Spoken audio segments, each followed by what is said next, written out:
Di ba high school lang yung natapos mo? O ayan o, kinuhaan kita ng iba't ibang application forms for your college. Ma'am, nakapagtapos naman na po ako ng high school.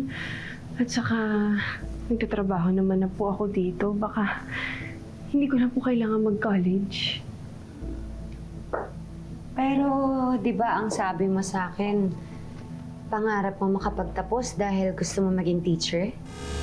Hindi ko naman po nakakalimutan yung pangarap ko.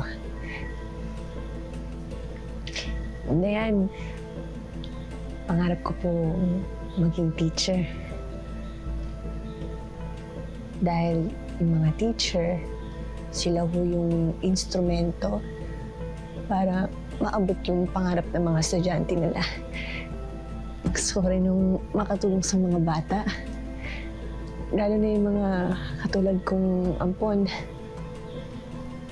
Gusto kong iparamdam sa kanila na pwedeng mangarap, na pwedeng magtagumpay.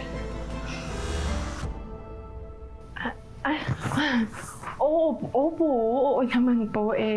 Kaya lang, ma'am.